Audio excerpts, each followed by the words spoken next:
Hello guys, welcome back to a brand new video of Explore. So guys, ഇന്നത്തെ വീഡിയോയിൽ നമ്മൾ പരിചയപ്പെടാൻ പോകുന്നത് ലെനോവോയുടെ ഒരു ഗെയിമിംഗ് ലാപ്ടോപ്പായ ലെനോവോ ലീജിയൻ y740 എന്ന് പറയുന്ന ലാപ്ടോപ്പിനെ പറ്റിയാണ്. അപ്പോൾ ഇതിൻ്റെ കൂടുതൽ വിശേഷങ്ങൾ അറിയുന്നതിന് മുമ്പ് ഇതുവരെയും ചാനൽ സബ്സ്ക്രൈബ് ചെയ്തില്ലാത്തവർ സബ്സ്ക്രൈബ് ചെയ്യുക, തൊട്ടടുത്ത് കാണുന്ന ബെൽ ഐക്കൺ കൂടി ഒന്ന് എനേബിൾ ചെയ്യുക. ലാപ്പിൻ്റെ എക്സ്റ്റേണൽ ഫീച്ചേഴ്സിലേക്ക് നോക്കുകയാണെങ്കിൽ വളരെ റൂഡ് ആയിട്ടുള്ള അല്ലെങ്കിൽ ഒരു അഗ്രസീവ് ആയിട്ടുള്ള ഒരു ഡിസൈനാണ് ലെനോവോ ഇതിന് കൊടുത്തിരിക്കുന്നത്. അത് മാത്രമല്ല ഒരു ഗെയിമിംഗ് ലാപ്ടോപ്പ് ആയതുകൊണ്ട് തന്നെ LED പാനൽസും അതുപോലെ തന്നെ അതിൻ്റെ ലോഗോയിൽ തന്നെ ഒരു എംബഡഡ് LED യൂസ് ചെയ്തിട്ടുണ്ട്. ഇതൊരു ഗെയിമിംഗ് ലാപ്ടോപ്പ് ആയതുകൊണ്ട് തന്നെ നമുക്കിതിൻ്റെ പ്രൊസസ്സർ സൈഡിൽ നിന്ന് സ്റ്റാർട്ട് ചെയ്യാം. ഇവിടെ യൂസ് ചെയ്തിരിക്കുന്നത് ഇൻ്റലിൻ്റെ i7ൻ്റെ 9th ജനറേഷൻ പ്രോസസ്സറാണ് ഇവിടെ യൂസ് ചെയ്തിരിക്കുന്നത്.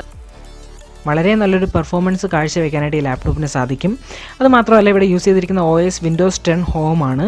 ഇനി ഗ്രാഫിക്സ് കാർഡിലേക്ക് നോക്കിക്കഴിഞ്ഞാൽ NVIDIA GeForce RTX 2070 അതിൻ്റെ മാക്സ് ക്യൂ ഡിസൈനാണ് ഇവിടെ യൂസ് ചെയ്തിരിക്കുന്നത്. അതുകൊണ്ട് തന്നെ വളരെ ബെസ്റ്റ്ലെസ് ആയിട്ടുള്ളൊരു ഗെയിമിംഗ് എക്സ്പീരിയൻസ് നൽകാനായിട്ട് ഈ ലാപ്ടോപ്പിന് സാധിക്കും. 3 മെമ്മറി വേരിയൻസിലാണ് ലാപ്ടോപ്പ് പുറത്തു വരുന്നത്. 8GB, 16GB and 32GB. Already ഒരു ഗെയിമിംഗ് ലാപ്ടോപ്പ് ആയതുകൊണ്ട് തന്നെ ഇതിൻ്റെ വെയിറ്റ് മറ്റ് ലാപ്ടോപ്സിനെ കമ്പയർ ചെയ്യുമ്പോൾ അല്പം കൂടുതലാണ്. 2200 ഗ്രാമാണ് ഇതിൻ്റെ വെയിറ്റ് വരുന്നത്, അതായത് 2 കിലോയ്ക്ക് മുകളിലാണ്. ഹാൻഡ് ഹെൽഡ് യൂസിനൊക്കെ കുറച്ച് ബുദ്ധിമുട്ടാണെന്ന് എനിക്ക് തോന്നുന്നു. എന്നാലും ഇതിൻ്റെ ഡയമെൻഷൻസ് എന്ന് പറയുമ്പോഴത്തേക്ക് വളരെ ചെറിയൊരു ഡയമെൻഷനാണ്. അതായത് ഒരു 15.6 ഇഞ്ച് സ്ക്രീൻ യൂസ് ചെയ്യുന്നുണ്ടെങ്കിലും വളരെ തിക്കായിട്ടുള്ള ബെസൽസോ ഒന്നും ഇല്ലാത്തത് കൊണ്ട് തന്നെ നമുക്ക് ഒരു ഹാൻഡ് ഹെൽഡ് യൂസിന് അധികം സാധിക്കുന്ന രീതിയിലാണ് ഇതിൻ്റെ ബിൽഡിൻ ഡിസൈനൊക്കെ വരുന്നത്. ഒരു ഗെയിമിംഗ് ലാപ്ടോപ്പ് എന്ന് പറയുമ്പോൾ തന്നെ നമുക്ക് അറിയാൻ കഴിയും, നല്ല സ്റ്റൈലിഷ് ആയിട്ടൊരു ഡിസൈൻ ആയിരിക്കും കമ്പനികളെല്ലാം ഗെയിമിംഗ് ലാപ്ടോപ്പിന് നൽകുക. വിത്തൗട്ട് നോ ചേഞ്ച് ലെനോവോയും ബെസ്റ്റ് എന്ന് പറയാൻ പറ്റുന്ന ഒരു ഡിസൈനാണ് ഇവിടെ നൽകിയിരിക്കുന്നത്. ഇതിൻ്റെ സ്ക്രീൻ നമുക്ക് 180 ഡിഗ്രി വരെ നമുക്ക് ഫ്ലിപ്പ് ചെയ്യാൻ പറ്റും എന്നുള്ളതാണ് മറ്റൊരു ഫീച്ചർ. ഇനി ഇതിൻ്റെ തിക്നെസ്സിനെ പറ്റി പറയാനാണെങ്കിൽ ബാക്കി ഗെയിമിംഗ് ലാപ്ടോപ്സിനെ അപേക്ഷിച്ച് വളരെയധികം തിന്നായിട്ടുള്ള ലാപ്ടോപ്പാണ് ലീജിയൻ നമുക്ക് പറയാൻ സാധിക്കും. കാരണം നമുക്കിവിടെ കാണുമ്പോൾ തന്നെ അറിയാൻ പറ്റും, ₹1 കോയിനേക്കാളും കുറച്ചുകൂടെ വലിപ്പം കൂടുതൽ മാത്രമേ ഉള്ളൂ ദ ഹോൾ ബോഡി മൊത്തത്തിൽ. അതുകൊണ്ട് തന്നെ അത്യാവശ്യം ഹാൻഡ് ഹെൽഡ് യൂസേഴ്സിനൊക്കെ വളരെയധികം യൂസ്ഫുൾ ആയിട്ടുള്ള ലാപ്ടോപ്പാണ് ലീജിയൻ നമുക്ക് തീർച്ചയായും പറയാൻ സാധിക്കും.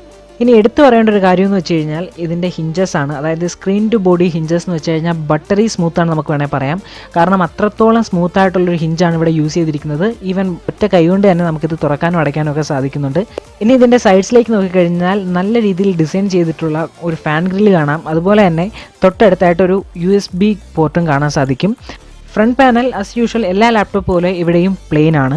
ഇനി നമുക്ക് അടുത്ത സൈഡിലേക്ക് വരികയാണെങ്കിൽ അവിടെ നമുക്ക് കാണാൻ സാധിക്കുന്നതെന്ന് പറഞ്ഞു കഴിഞ്ഞാൽ ഒരു USB-C പോർട്ടാണ്. അത് മാത്രവുമല്ല അതിനോടൊപ്പം തന്നെ ഒരു 3.5mm ഓഡിയോ ജാക്കും അതിൻ്റെ തൊട്ട് താഴെയായിട്ടൊരു ഓഡിയോ ഗ്രില്ലും പിന്നെ ഫാൻ ഗ്രില്ലും കാണാൻ സാധിക്കും.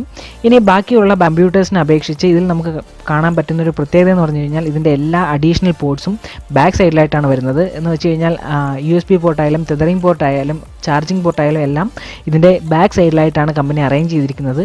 ഇനി നമുക്ക് താഴെ തന്നെ അതിൻ്റെ ഫാൻ ഗ്രില്ല് കാണാൻ കഴിയും. കാരണം ഒരു ഗെയിമിംഗ് ലാപ്ടോപ്പ് ആയതുകൊണ്ട് തന്നെ നല്ല രീതിക്ക് റിഫ്രഷിങ്ങും കൂളിങ്ങും നൽകണം എന്നുള്ളത് കൊണ്ട് തന്നെ നല്ല രീതിക്കുള്ളൊരു വെന്റിലേഷൻ ഈ സിസ്റ്റത്തിൽ പ്രൊവൈഡ് ചെയ്തിട്ടുണ്ട്.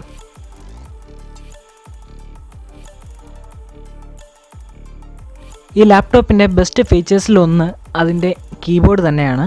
കാരണം അത്രത്തോളം വൈബ്രൻ്റ് ആയിട്ടുള്ള കളേഴ്സാണ് ഈ കീബോർഡ് നമുക്ക് തരുന്നത്.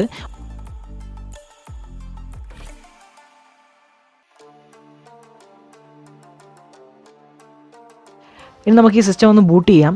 ബൂട്ട് ചെയ്യുന്ന ടൈമിൽ തന്നെ നമുക്ക് ലീജിയൻ്റെ ഒരു ലോഗോയൊക്കെ കാണാൻ കഴിയും. അത്യാവശ്യം നല്ലൊരു ഡിസ്പ്ലേ ആണ് ഇതിന് നൽകിയിരിക്കുന്നത്, നമുക്ക് കാണുമ്പോൾ തന്നെ അറിയാൻ പറ്റും. ലാപ്പിൻ്റെ ഒരു ഡിസഡ്വാൻറ്റേജ് ആയിട്ട് തോന്നിയത് ഇതിൻ്റെ ക്യാമറ പ്ലേസ്മെൻ്റ് ആണ്. ബാക്കിയുള്ള ലാപ്പുകളെ വെച്ച് നോക്കുമ്പോൾ ഇതിൻ്റെ ഒരു ബോട്ടം സൈഡിലായിട്ടാണ് ഇതിൻ്റെ ക്യാമറ വന്നിരിക്കുന്നത്. ഇനി ഇതിൻ്റെ ടച്ച് പാഡിനെ പറ്റി പറയുകയാണെങ്കിൽ വളരെയധികം നല്ലൊരു ടച്ച് പാഡാണ്, വളരെ സ്മൂത്ത് ആയിട്ടുള്ള ടച്ച് പാഡാണ്. ഒരു ഗെയിമിംഗ് ലാപ്ടോപ്പ് എന്ന രീതിയിൽ തന്നെ ഇതിന് അത്യാവശ്യം നല്ല സ്പെക്സ് എല്ലാം ഉണ്ട്. എന്നാൽ കൂടി ഇതിൻ്റെ ടച്ച് പാഡ് എന്ന് പറയുമ്പോൾ നമുക്ക് യൂസ് ചെയ്യുമ്പോൾ തന്നെ മനസ്സിലാകും വളരെയധികം സോഫ്റ്റ് ആയിട്ടുള്ളൊരു ടച്ച് പാഡാണ് യൂസ് ചെയ്തേക്കുന്നത്. ഇനി അതിൻ്റെ കീസിലേക്ക് വരികയാണെങ്കിൽ നല്ല ക്രിസ്പി ആൻഡ് ക്രഞ്ചി ആയിട്ടുള്ള സ്വിച്ചസ് ആണ് വരുന്നത്. 2.4mm വരെ ഡിസ്പ്ലേസ്മെൻ്റ് ഉള്ള സ്വിച്ചസ് ആണ് യൂസ് ചെയ്തേക്കുന്നത്. അതുകൊണ്ട് തന്നെ ജസ്റ്റ് ഒരു ക്ലിക്ക് കൊണ്ട് തന്നെ നമുക്ക് അത്യാവശ്യം നല്ല രീതിയിലുള്ളൊരു ഇമ്പാക്റ്റ് ഉണ്ടാക്കാൻ സാധിക്കുന്നുണ്ട്. ഇനി സ്പീക്കേഴ്സിൻ്റെ കാര്യം പറഞ്ഞു വരികയാണെങ്കിൽ വളരെ ബെറ്റർ ആയിട്ടുള്ള ഡോൾബി അറ്റ്മോസ് എനേബിൾഡ് ആയിട്ടുള്ള സ്പീക്കേഴ്സാണ് യൂസ് ചെയ്തേക്കുന്നത്. അതുകൊണ്ട് തന്നെ വളരെ നല്ലൊരു ഔട്ട്പുട്ട് നൽകാനായിട്ട് ഈ സ്പീക്കേഴ്സിന് സാധിക്കുമെന്നതിൽ ഒരു സംശയവുമില്ല. നിങ്ങളൊരു പ്രൊഫഷണൽ ഗെയിമർ ആണെന്നുണ്ടെങ്കിൽ I would suggest you this laptop because Predator സീരീസിനേക്കാളും ഒരുപക്ഷെ ഒരുപടി മുന്നിലാണ് ലീജിയൻ ലാപ്ടോപ്സും നമുക്ക് പറയാൻ സാധിക്കും. കാരണം അതിനേക്കാളും ഒക്കെ ഒരുപാട് നല്ല ഫീച്ചേഴ്സും അതുപോലെ തന്നെ കളർ വിവിഡ്നെസ്സും നല്ല ക്രിസ്പി ആയിട്ടുള്ള ടച്ച് പാഡും കീസും ഒക്കെ പ്രൊവൈഡ് ചെയ്യുന്നത് ലെനോവോയുടെ ലീജിയൻ ആണ്. ഇനി നമുക്ക് ഇതിൻ്റെ സ്ക്രീൻ ആൻഡ് സൗണ്ട് എങ്ങനെയാണെന്ന് നോക്കാം. അതിനുവേണ്ടി ചെറിയൊരു ബ്ലൂപ്പർ ആഡ് ചെയ്യുകയാണ്.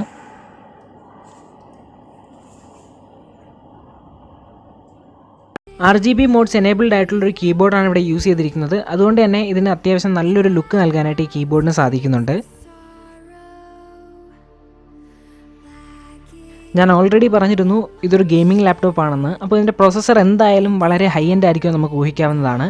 ഇവിടെ ലീജിയൻ y740 എന്ന് പറയുന്ന ലാപ്ടോപ്പിൽ വരുന്നത് i7-ൻ്റെ 9th ജനറേഷനും അതേപോലെ തന്നെ i7-ൻ്റെ 8th ജനറേഷൻ തൊട്ടാണ്. വളരെ നല്ലൊരു ഗെയിമിംഗ് പെർഫോമൻസ് നൽകാനായിട്ട് ഈ ലാപ്ടോപ്പിന് സാധിക്കുമെന്നതിൽ ഒരു സംശയമില്ലാത്ത കാര്യമാണ്. ഈ ലാപ്ടോപ്പിൻ്റെ ഡീറ്റെയിൽസ്, അതായത് ഗെയിമിംഗ് ഡീറ്റെയിൽസ് ആയാലും ലാപ്ടോപ്പിനെ പറ്റിയുള്ള കംപ്ലീറ്റ് ഡീറ്റെയിൽസ് അറിയാനായിട്ട് അവർ തന്നെ ഇതിലൊരു സെറ്റിംഗ്സ് അറേഞ്ച് ചെയ്തിട്ടുണ്ട്. അതിൻ്റെ പേരാണ് ലെനോവോ വാൻറ്റേജ്.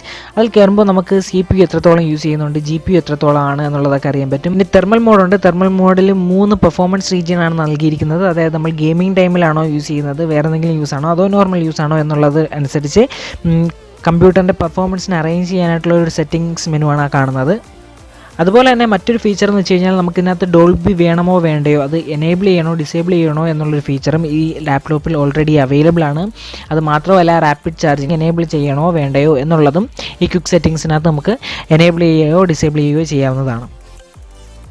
ഇതിൻ്റെ പ്രൈസ് സ്റ്റാർട്ട് ചെയ്യുന്നത് 1,29,000 രൂപ മുതലാണ്. 8GB 2TB ഹാർഡ് ഡിസ്ക് കൂടി വരുന്ന ലാപ്ടോപ്പിന് 1,29,000 രൂപ മുതലാണ് പ്രൈസ് സ്റ്റാർട്ട് ചെയ്യുന്നത്. അതിന് മുകളിലേക്ക് ഇപ്പോൾ ഞാൻ ഈ റിവ്യൂവിന് യൂസ് ചെയ്ത ലാപ്ടോപ്പ് എന്ന് പറയുമ്പോൾ 16GB 2TB hard disk and 256GB of SSD കൂടി വരുന്നതാണ്. ഇതിൻ്റെ പ്രൈസ് ഏകദേശം 1,69,000 രൂപയാണ്. അപ്പോൾ നമുക്ക് ഈ ഒരു ലാപ്ടോപ്പ് വാങ്ങുന്നവരാണെന്നുണ്ടെങ്കിൽ എൻ്റെ അഭിപ്രായം അനുസരിച്ചാണെങ്കിൽ വളരെ നല്ലൊരു ഗെയിമിംഗ് പെർഫോമൻസ് നൽകുന്ന ഒരു ലാപ്ടോപ്പാണ്.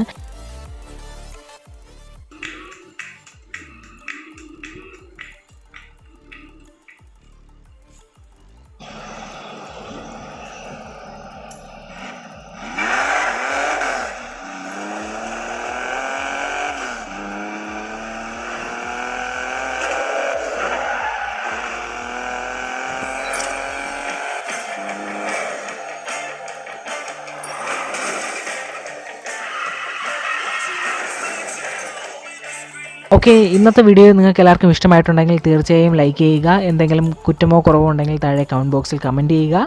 ഇനിയും ഇതുപോലുള്ള വീഡിയോസ് കിട്ടാനായി സബ്സ്ക്രൈബ് ചെയ്യുക.